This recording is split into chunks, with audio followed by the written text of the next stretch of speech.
ഇപ്പോൾ നടക്കുന്ന ഫുട്ബോൾ കളിയുടെ ആവേശം കാണുമ്പോൾ ചിലർ ഒരു കളിക്കാരനിൽ മാത്രമാണ് ആ ടീമിന്റെ ജയപരാജയം നിർണയിക്കപ്പെടുന്നത് എന്ന് പറയുന്നതിൽ ശരിയുണ്ടോ?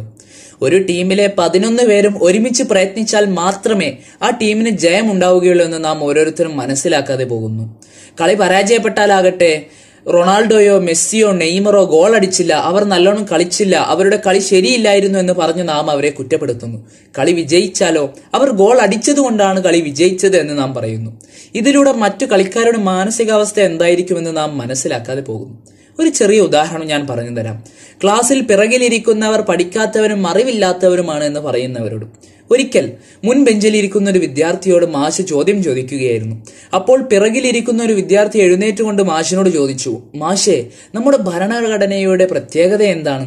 അപ്പോൾ മാഷ് പറഞ്ഞു, നമ്മുടെ ഭരണഘടനയിൽ എല്ലാവരും തുല്യരാണ്.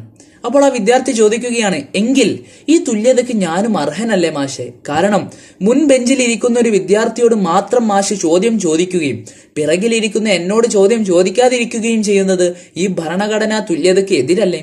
അപ്പോൾ മാഷ് പറഞ്ഞു, നീ എന്നോട് ക്ഷമിക്കണം, നീയും ഒരു ചോദ്യത്തിന് അർഹനാണ് എന്ന് പറഞ്ഞുകൊണ്ട് അവനോട് ഒരു ചോദ്യം ചോദിക്കുകയാണ്. ഒരു ആടിന് 500 രൂപയാണെങ്കിൽ 5 ആടിന് എത്ര രൂപയായിരിക്കും? അപ്പോൾ ആ വിദ്യാർത്ഥി പറയുകയാണ്, ഒരു ആടിന് 500 രൂപയാണെങ്കിൽ 5 ആടിന് എത്ര രൂപയായിരിക്കുമെന്ന് നമുക്ക് ഗുണിച്ചുകൊണ്ട് പറയുവാൻ കഴിയില്ല. കാരണം ഓരോ ആടിനും വലിപ്പ വ്യത്യാസമുണ്ടാകും.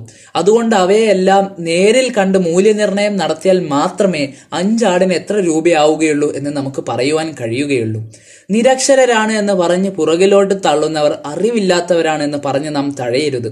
ഇത് തന്നെയാണ് വേൾഡ് കപ്പിൽ ഒരു ടീമിന്റെ ജയപരാജയം ഒരു കളിക്കാരനിൽ നിന്നാണ് നിർണയിക്കപ്പെടുന്നത് എന്ന് പറയുന്നവരോടും എനിക്ക് പറയുവാനുള്ളതും.